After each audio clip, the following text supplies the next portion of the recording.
우리 오늘 말씀은 잠언 말씀 이어서 볼 거예요. 잠언 1장 20절에서 33절까지 말씀인데 이 말씀이 굉장히 길지만 이 말씀의 골자는 되게 분명한 말씀이에요. 20절과 21절 이 보면은 지혜가 지금 의인화되어서 말하는 존재로 나오죠. 잠언에서 사실은 이 지혜는 여성의 이미지로 나와요. 레이디 위즈덤이라고 나와요. 이제 우매한 여인과 지혜로운 여인이 대조가 되어서 나오고 둘 다 높은 곳에서 우리를 불러요. 나를 따르라고, 내 말을 들으라고. 근데 지금 1장이 서론의 서론적인 부분인데 거기서 아버지가 나오잖아요. 아들아 하면서 이렇게 말하는 것. 그 다음에 오늘 말씀에서 지혜가 나와요. 아버지와 지혜가 1장에서 등장하는 것은 우연이 아니에요. 이건 잠언의 골자를 지금 보여주는 모습이고 지혜가 여성의 이미지로 나오는 것은 고대근동 문화 중에 고대근동에서는 여신이겠죠. 특별히 지혜랑 연관지어서 어떤 이미지로 나오는 대표적인 격이 이집트의 마하트라는 여신인데 그 여신은 지혜, 조화, 세상의 경륜 이런 것들을 관장하는 존재로 묘사가 돼요. 이것이 또 생뚱맞게 튀어나온 게 아니라 또 고대근동의 문화 가운데 잠언에서 말하는 지혜가 여성의 이미지로 우리에게 의인화되어서 말하는 그 이미지가 그런 맥락에서 나오는 거다라는 것도 우리가 배경 지식으로 알고 있으면 좋겠습니다. 그 다음에 이 지혜가 어떠한 모습을 보이고 있어요. 이게 20절에서 길거리에서 부른다라는 얘기가 나오고 광장에서 소리를 높인다. 시끄러운 길목에서 소리를 지른다. 성문 어귀, 성문 앞이나 성중, 어떤 사람들 성벽으로 또 해석하는 사람들, 성벽 위에서 그 소리를 발하여 이르되라고 말해요. 근데 이 모습이 어떤 모습인가요? 여러분이 보시기에는? 부르짖고 있어요. 맞아요. 그렇죠. 굉장히 애쓰고 있는 모습이죠. 근데 이게 사실은 우리 생각해보면은 지혜가 지금 탁상에 앉아가지고 그냥 네가 내 말 들어도 되고 안 들어도 되고 그런 태도가 아니에요. 지금 광장은 사실은 그 당시에는 이 성문 안쪽에 사람들이 상업적인 거래를 하거나 공적인 거래를 하거나 어떤 미팅들이 일어났던 장소였어요. 광장이라는 이미지 그리고 성문 어귀 길거리 사람들이 굉장히 어떤 의식적인 행위를 집중하여서 하는 공간이에요. 광장에서도 막 사람 만나고 대화하고 있잖아요. 내가 길거리를 걸을 때 누군가를 만나기 위해 걷거나 크든 작든 어떤 목적을 갖고 내가 걷잖아요. 내가 슈퍼마켓에 가도 뭘 살지, 그것이 있을지, 세일을 할지 막 생각하면서 막 가잖아요. 공적인 미팅도 그런 의미를 갖겠죠. 누구를 만나러 갈 때는 그 사람이 어떤 사람인지 이 미팅이 어떤 의미가 있는지 막 생각하면서 가잖아요. 온 정신을 몰입을 해가지고 따내야 되는 어떤 그런 일이기도 하고 얼마나 중요해요. 그래서 광장이라는 이미지는 굉장히 사람들이 자기의 일들로 바쁜 곳이에요. 어떻게 말하면 우리의 정신이 집중되어서 있는 그 상태예요. 그 광장은 데시벨이 되게 높거든요. 사람들이 막 말하는 장소이기 때문에. 근데 그곳에 가서 소리를 지르고 있는 거예요, 지금 지혜가. 어떻게 보면 우리가 거리에서 볼 때 눈살을 찌푸리게 만드는 거리의 전도자 같은 느낌이 있어요. 근데 이것은 자 앉아봐 우리가 한번 이성적으로 잘 얘기를 해보자 하면서 너가 만약에 내 말 안 들어도 괜찮아 이런 말이 아니에요. 지금 이 말은 꼭 자기 말을 들어야 된다라고 막 격정적으로 말하는 모습이에요. 사람들이 바쁘게 살고 있는 그 현장에서 지혜가 소리를 높인다고 하는 것은 지혜가 사람들의 목소리가 모여서 그 시끄러움을 넘어서서 더 시끄럽게 하고 싶은 거예요. 그래서 자기 목소리가 어떻게든 들리게끔 하고 싶은 거예요. 자, 그런 모습이 좀 있어요. 근데 이 광장이라고 생각할 때 나 자신을 좀 먼저 우리가 좀 비춰봤으면 좋겠어요. 왜냐면은 우리 모두가 사회적인 그런 관계망 가운데 살고 있잖아요. 사회적인 관계망이 없이 존재하는 사람 아무도 없고 관계 가운데 존재하지 않는 사람 아무도 없어요. 사람은 또한 나는 광장에서 어떤 모습으로 존재하는지 어떤 모습으로 내가 광장에 서 있는지 내 자신을 그 광장 가운데 놓고 한번 생각을 해봤으면 좋겠어요. 여기에서 광장에 나갔던 이유가 있어요. 아주 작게 내 공부를 열심히 하다가 스트레스 받아서 그냥 시장 바닥 같은 곳에 나온 걸 수도 있어요. 좀 스트레스 풀려고 아니면은 누군가를 만나려고 뭔가를 하려고 살려고 여러 가지 이유가 있어요. 그런 목적을 갖고 갔는데 그렇기 때문에 이런 생각을 되게 무의식적으로 크게든 작게든 하게 되는 것 같아요. 내가 광장에서 어떤 모습일까? 양복을 입든 추리닝을 입든 내가 만나는 사람에 따라서 내가 적절한 옷을 입을 거고 내가 만나는 그 만남의 미팅의 성격에 따라도 달라지고 내가 만난다고 생각하는 그 사람들이 기대하는 모습을 내가 보여주고자 준비를 하고 가겠죠. 되게 신경을 써요 사실은요. 왜냐면 광장에 가면은 나를 아는 사람도 있지만 불특정 다수도 있어요. 근데 그 불특정 다수를 내가 신경을 완전히 안 쓰는 것도 아니에요. 써요 사실은. 내가 거기서 어떤 모습일까라는 의식을 작게나마 크게 아니면 작게 하게 된다는 거죠. 눈길이 가거나 저 사람들이 내 얘기하나 이런 생각이 들 때도 있어요. 나를 보고 수군수군대고 막 이러면은 네. 그런 생각이 들 때도 있어요, 사실은요. 그리고 뭐 예를 들어서 뭐 비즈니스 딜을 한다고 쳐도 이 사람들이 나를 몰라요, 사실은 인간적으로는. 네. 근데 그 미팅은 중요해요. 이 미팅을 통해서 나를 알 것 같지도 않아요, 이 사람들이. 네. 근데 그 미팅은 중요해요. 그리고 이 사람들이 나에게 되게 나이스하게, 왜냐면은 내가 이 사람들에게 네. 어떤 호감을 가질 거다라고 기대를 하기 때문에. 그리고 나도 그렇게 하죠. 거기서 밝게 웃으면서 나이스하게 대하지만 뒤돌아서면 이 사람들이 나에 대해 수군수군 될 수도 있어요. 그런 것들이 다 있고 광장이라는 곳에 굉장히 우리가 열의를 쏟고 열심을 다해서 있는 곳인데 몰두해 있는 곳이. 근데 지혜가 그 광장에 있는 나에게 소리를 지르고 있는 거예요. 내가 그 광장에 있는 사람으로 대입을 해봤을 때 내가 나름대로 중요하게 생각해서 여기 와 있는데 갑자기 지혜가 내가 말하는 것보다 더 크게 나에게 막 말하고 있는 모습이에요. 지금 그 모습인 거예요. 또 우리가 한편 또 다른 부분 생각해 보면은 다른 나라 사회에서도 저는 있다고 보는데 우리나라 사회에서 조금 좀 민감한 부분이 있는 부분이 타인에 대한 판단 이런 게 좀 있는 것 같아요. 타인에 대한 판단, 타인에 대한 평가 그런 것들에 더 민감해하는 것 같기도 하고 사람들이. 그리고 그런 것들을 되게 좀 즐긴다? 하여튼 좀 약간 그런 부분에 쾌락을 찾는 사람들도 있는 것 같아요. 네, 맞아. 조금 이게 다른 사람을 내가 평가하거나 판단을 하면은 내가 그 사람보다 더 나아 보이기 때문인지 내가 그 사람보다 위에 있다고 느끼기 때문인지 모르겠는데 맞아요. 그게 어떤 좀 약간 쾌락적인 요소가 있는 것이 좀 맞아요. 저는 생각이 들기도 하고 남에 대해서 굳이 내가 내 신경을 써서 평가를 하고 판단하는 것은 굉장히 노력이 필요한 작업이거든요. 정신적인 에너지 많이 써야 돼요. 근데 그런 일을 끊임없이 한다는 거죠. 그래서 그런 평가를 많이 우리가 받아요. 판단을 많이 받고 근데 나를 판단하는 그 사람들이 나에 대해서 제대로 된 정보를 알고 있지도 못해요. 나를 제대로 모르는데도 막 평가를 막 하거든요. 그거는 그 하는 일이 뭔가가 재미가 있거나 뭔가 쾌감 이런 게 있거나 근데 그 쾌감이 이게 중독성이 있는 쾌감인지도 모르겠어요. 그런 행위를 하게끔 하는 것이. 왜냐면 사실 왜 이성적으로 생각해보면은 내가 저 사람에 대해서 10이라고 했을 때 1도 몰라요. 사실은 그 깊이를 다 몰라요. 모르기 때문에 이 비이성적이에요. 내가 저 사람을 뭐라고 판단하는 것은 사실은 그게 비이성적인 행위.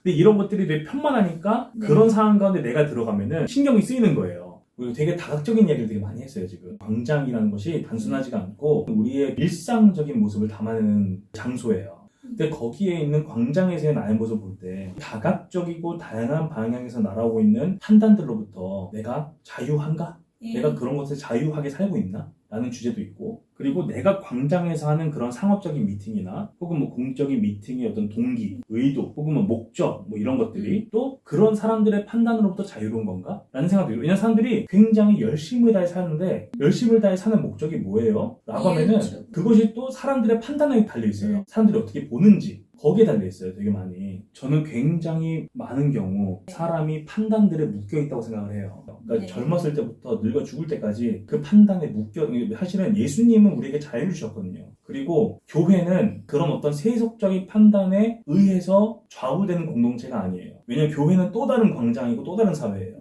세상의 광장이 아니에요. 교회에서는 내가 이만큼 연봉이 되고 이런 학위가 있고 이런 직위를 갖고 있고 이런 회사를 내가 운영한다는 것이 곧 내가 예수 그리스도 안에서 더 탁월한 자다라고 말하지 않아요. 절대 그렇잖아요. 그리스도 안에서는 남이 나보다 나은 사람이에요. 그리스도 안에서의 리더십은 섬김이에요. 발을 닦아줌에서 나오는 거예요. 그러니까 교회는 그런 사회로 부르심을 받은 거예요. 그런 또 다른 사회, 그러니까 세상의 광장과 다른 광장인 거예요. 그런데 세상의 광장에서 우리가 늘 살죠. 근데 여전히 내가 그리스도 안에 있으면서도 그런 세상의 광장에서 평생을 살아온 사람들처럼 계속해서 그런 다양한 판단들의 굴레에 묶일 수 있는 여지가 늘 있다는 거예요. 늘 있어요. 저에게도 있고 누구나 그것을 의식하고 의식적으로 이것을 내가 계속해서 끊어내지 않으면 계속 이게 나를 노예처럼 다시 올가매려고 해요. 타인의 판단, 세상의 판단에 노예가 되는 거거든요. 거기에 자유롭지 못한 거예요.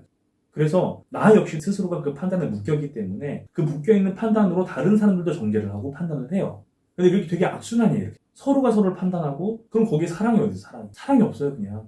그런 어떤 악순환이 되게 또 많이 보이는 곳이 또 광장이라는 공간이기도 해요 사실은. 광장이 보여주는 게 그런 우리의 현실을 지금 보여주는 건데 그렇게 바쁘게 북적북적거리는 그 광장이 지금 지혜가 말하는 그런 장소인 거예요. 제가 이 말을 한 이유가 뭐냐면은 광장에서의 사람이 굉장히 바쁜 존재란 거예요. 바쁘고 의식적인 바쁨을 내려놓을 수가 없는 장소가 또 광장이에요. 지혜는 그렇게 바쁜 사람들한테 어떻게 보면은 무례하게 심지어 위협적으로 부르짖고 있는 모습을 보여준 거예요. 뭐 신사적인 모습이 없어요. 지금 이 모습은. 그래서 에이트킨이라는 구약자가 이렇게 말을 했어요. 지혜의 여인은 부드러운 설교자가 아니다. 그는 소리를 치고 설득을 하고 책망을 하고 따지고 위협을 하고 경고를 하며 심지어 비웃기까지 한다고 해요. 근데 이 목적은 다 그 사람들을 자기의 목소리, 지혜의 목소리에 조금이라도 귀를 기울이게끔 하려는 여러 가지 장치예요, 지금. 근데 굉장히 과격한 그런 방법을 쓰고 있는 거예요. 학생을 책망하는 설교, 지옥의 형벌과 같은 설교가 있다면 바로 이런 것이다, 이렇게 말하고 있어요. 사람들이 별로 좋아하지 않는. 근데 지혜는 그렇게 해요, 광장에서. 그리고 전적으로 숙녀답지 않게, 숙녀죠, 왜냐면 여인으로 나오니까. 숙녀다운 모습이 아니고 오늘날의 유행에도 뒤떨어지고 심지어 눈살을 찌푸리게 한다라고 말을 해요. 지금 이 지혜의 모습을 묘사를 하면서. 근데 분명 우리가 이 말씀을 보고 그래 그리스도인들은 뭐 무례해야지 이렇게 생각하는 사람 아무도 없을 거예요. 그렇게 생각하면은 본문의 구절을 깊이 있게 안 본 거죠. 그러니까 우리가 무례해야 된다는 말이 아니라 지혜가 외친다는 것, 지혜의 외침이라는 것이 무엇을 의미하냐면은 이 지혜는 광장에서 이루어지는 그런 수많은 목소리들, 그런 목소리에 자기의 목소리가 묻히기를 거부를 하고 있는 거예요. 그 목소리를 넘어서 소리를 지르기까지를 원해요. 왜 그러냐면은 저번 그 설교에서 잠언에서 말하는 길, 데렉이라고 하는 길은 우리의 삶을 말한대요. 삶. 우리의 삶을 가리켜서 길로 표현해요. 근데 잠언에서는 사람의 길이 지혜로운 길 혹은 어리석음의 길, 다시 말하면 생명과 죽음의 길로 나뉘어 있다고 했어요. 지혜의 길과 어리석음의 길, 생명의 길과 죽음의 길 가운데 중간의 길은 없어요. 지혜의 길을 미워하는 사람은 필연적으로 어리석음의 길을 사랑하게 돼 있어요. 생명의 길을 미워하는 자들은 죽음의 길을 사랑하게 돼 있다고 말한 게 잠언이에요. 근데 광장에 있는 이 사람들이 지금 당장에 어리석음의 길, 죽음의 길로 향하고 있는 걸 보이기 때문에 지혜가 자기가 무례하게 보일지라도 미움을 받을지라도 지금 목소리를 높이는 거예요. 지금 조금이라도 내 말을 들어봐라라고 이들의 그 바쁨 가운데 있는 이 사람들에게 소리를 지르고 있는 모습이에요. 이게 보이지가 않으면 지혜는 이렇게 하지 않을 거예요. 지금 그것을 우리가 이해를 해야 돼요. 이 말씀을 보면서. 우리에게 거슬릴 수 있는 이런 외침은 어리석음으로 기울어져 있고 그래서 죽음을 향해서 치닫고 있는 그 광장의 사람들을 보고 있기에 나오는 그런 외침이에요. 이것을 아는 지혜에게 생명으로 이들을 돌이키는 그 일은 그만큼 긴급하고 즉각적인 반응을 요구하는 과제인 거예요. 여기에서 이렇게 돌이키라라고 했을 때 이것은 즉각적인 돌이킴을 가리켜요. 너희가 오늘 돌이켜라는 거, 오늘, 지금 돌이켜라. 그래야 너가 산다 이거예요. 그래서 바울은 고린도 후서 6장 2절의 말씀에서 보라, 지금은 은혜 받을 만한 때요. 보라, 지금, 오늘이 구원의 날이다 라고 말을 했어요. 그러니까 요거는 지혜가 자 오늘 너 생각해보고 오늘 결정 안 해도 되고 그냥 나중에 너 알아서 해 이게 아니에요. 즉각적으로 그들에게 돌이키라고 말하는 거예요. 오늘날 우리는 점잖게 불쾌하지 않게 신중하고 신사답게 복음을 전하는 법에 대해서 배우고 있어요. 그리고 사실 이런 배움이나 이렇게 복음을 전하는 법을 배우는 법은 중요해요. 제가 봤을 때는 이건 중요해요.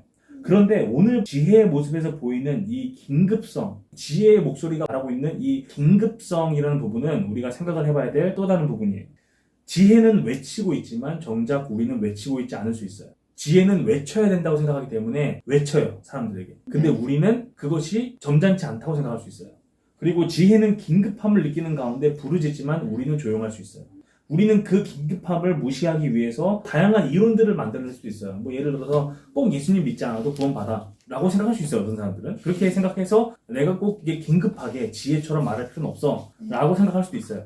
또 어떤 경우에는 하나님은 사랑이시기 때문에 모든 사람이 그리스도를 제대로 믿든지 제대로 안 믿든지 다 구원하실 거야 라고 생각할 수도 있어요. 그러면은 이렇게 지혜처럼 목에 핏대를 세우고 말할 필요가 없겠죠. 그러니까 그렇게 이론을 만들어내서라도 그렇게 내가 긴급하지 않게 행동하는 것을 정당화하려고 할 수도 있어요. 그래서 이런 복음의 긴급함이라는 구호를 우리가 머리로는 알지만 정작 실상에서는 내가 그리스도인으로서 사람들에게 칭찬을 받고 사람들에게 긍정적인 평가를 받는 것 이상의 일을 하지 않을 수 있어요. 하지만 지혜의 모습은 그렇지 않아요. 오늘 보이는 이 지혜의 모습은 사력을 다해서 지금 말하는 게 보여요. 지혜는 즉각적인 반응, 즉각적인 돌아섬을 요구를 하는 목소리예요. 그래서 지혜는 이런 부분에 대해서 망설임이 없어요. 그냥 하는 거예요. 왜냐하면 지혜는 보이기 때문에. 그래서 22절에서 어떻게 말하고 있죠? 어리석은 자들이 나오죠. 거만한 자들 나오죠. 미련한 자들이 나와요. 어리석은 자들은 우리가 저번 1장 4절에서 거기서 어리석은 자라는 게 나오거든요. 이거는 신중하지 못한 혹은 아직은 좀 이렇게 어린, 좀 요런 걸 가리켜요. 패타임이라는 단어를 쓰는데 그런 어리석은의 부류에 속하는 지금 단어예요. 이 어리석은 자들은. 그리고 거만한 자들은 레심이라는 단어를 쓰는데 이건 마음이 완고한 자들이라고 지금 번역이 돼요. 지혜의 충고가 마음이 완고한 자들에게는 들리지가 않아요. 전혀 공명이 안 되는 사람들이에요. 그리고 미련한 자들은 캐슬림이라는 단어를 쓰는데 이거는 어리석음, 거만함 그런 카테고리들을 총칭해서 말할 수 있는 것을 해석을 할 수 있다고 말하고 있어요. 여기에서 이 세 유형의 사람들이 있는데 요 사람들의 문제가 뭐냐면은 각자가 자기들의 현재의 상태를 즐긴다는 거예요. 어리석은 자도 그렇고 거만한 자도 그렇고 미련한 자도 그렇고 자기들의 어리석음을 좋아하고 거만한 자들은 거만을 기뻐하고 미련한 자들은 미련함을 좋아해요. 그래서 지식을 미워해요. 이 잠언서의 세계에서는 어리석음을 좋아하는 것은 지혜를 미워하고 지혜를 미워하는 것은 어리석음을 좋아하는 것이다. 중간지대는 없다라고 트램퍼 롱맨이라는 이 구약학자가 잘 정리를 해주고 있어요. 여기서 이 좋아한다라고 할 때에는 한마디라는 단어가 써요. 한마디라는 단어는 매우 좋아하래요. 이걸 진심으로 받아들이고 좋아하는 거예요. 그 좋아한다에는 커베팅이라는 갈망한다라는 개념이 들어가 있어요. 그러니까 거만한 자들은 그 거만함을 지혜라고 여길 거예요. 그게 삶을 사는 지혜야 라고 여길 거예요. 그거를 또 좋아한다고 하고 있어요. 그리고 미련한 자들은 그 미련함을 지혜라고 생각하기 때문에 그런 거예요.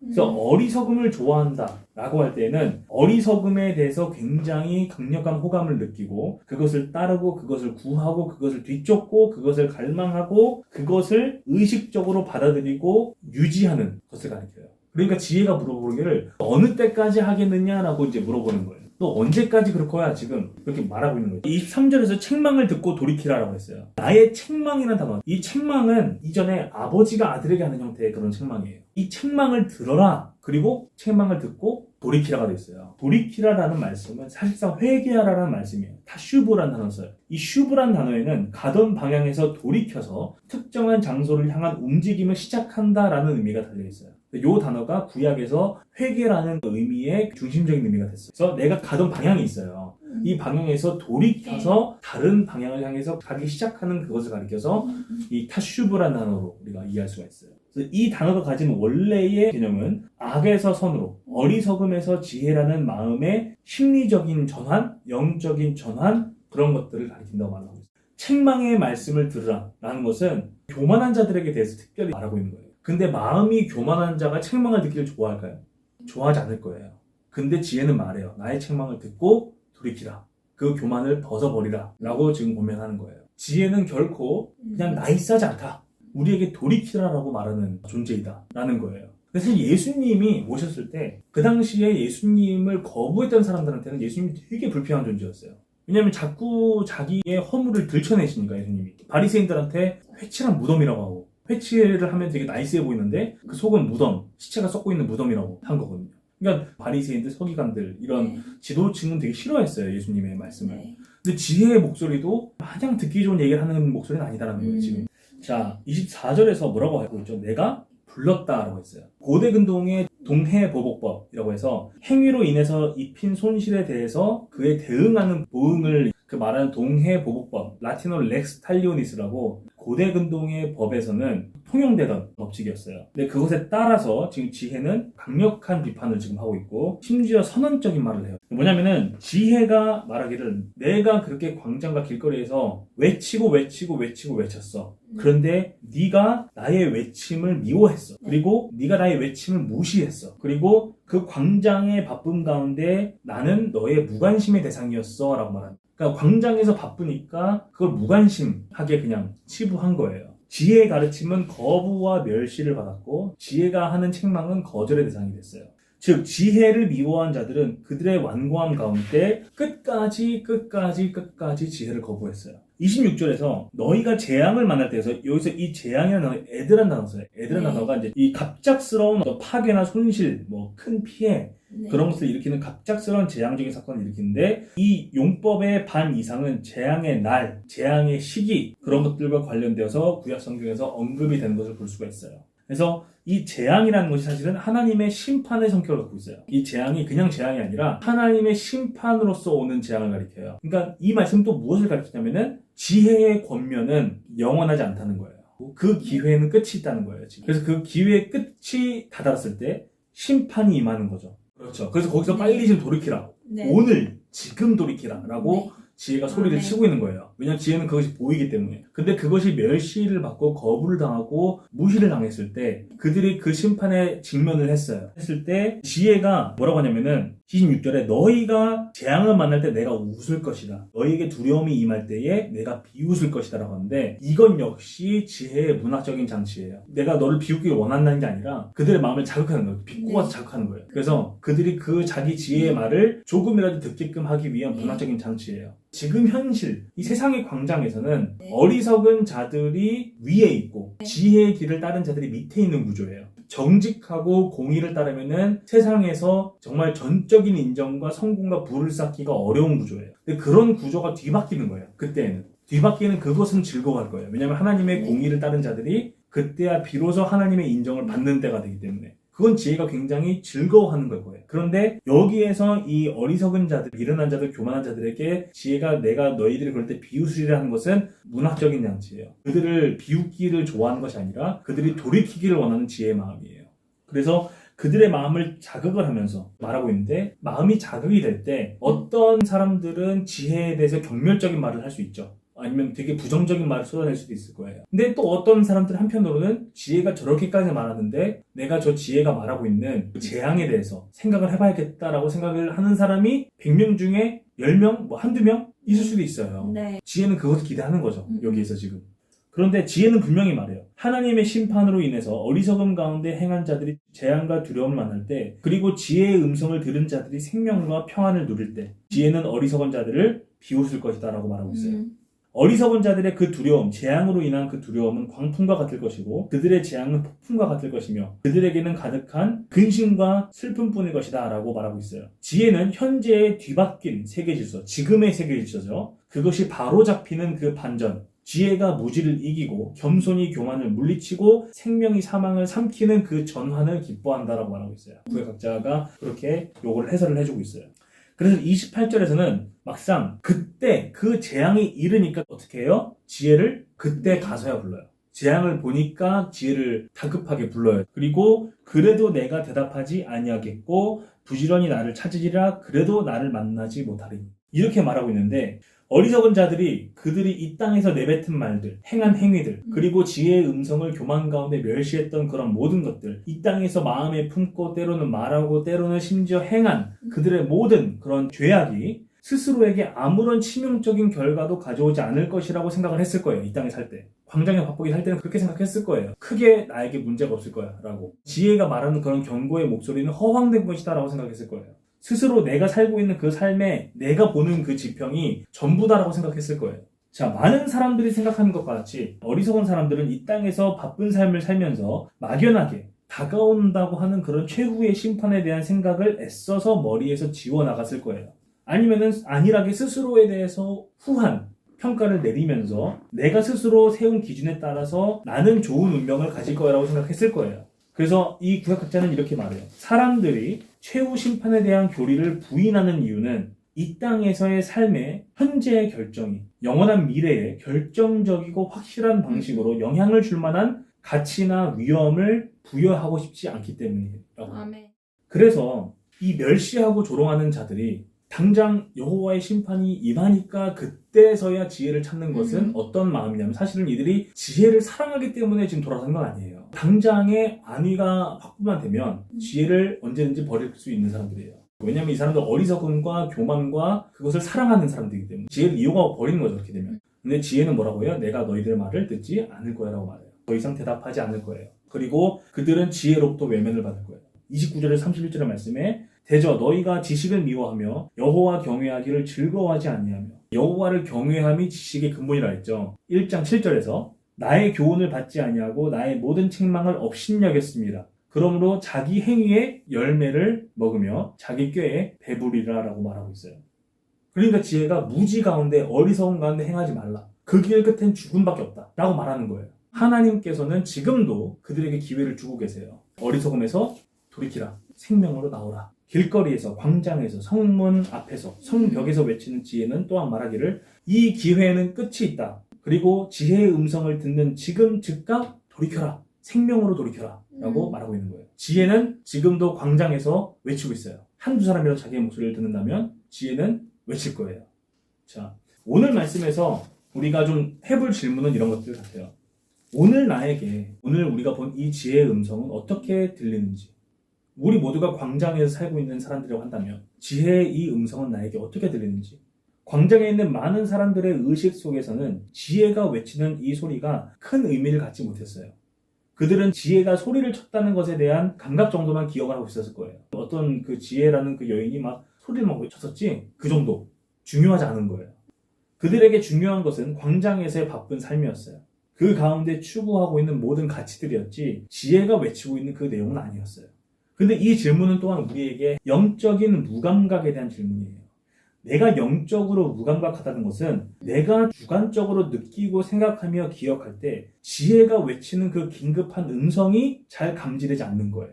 아니면은 그 긴급한 음성이 나에게 기억나지 않는 그런 현실을 지금 말하고 있어요. 그리스도인들에게 있어서는 복음의 긴급성이 나에게는 별로 그럴 수도 있는 거예요. 어찌 보면. 여기에서 우리는 나 자신과 하나님과의 어떤 부조화를 발견하게 돼요. 어떤 그 갭이 있는 거예요. 지금 지혜는 모든 것을 보고 있기 때문에 긴급하게 외쳐요. 하지만 그 긴급한 목소리가 나에게는 들리지 않아요. 그래서 하나님은 긴급하게 외치시지만 나는 전혀 긴급하지 않는 모습인 거예요. 하지만 이 부조화를 발견하게 하는 지혜는 또한 나에게 돌이키라라고 외치는 지혜예요. 생명으로 돌이키라. 이 돌이킴의 결정, 그것을 지혜의 음성을 들은 지금 우리가 해야 되는 거예요. 그래서 우리 모두 지혜의 음성을 따라서 돌이키는 시간이 됐으면 좋겠습니다. 예, 기도하고 우리 마치겠습니다. 네.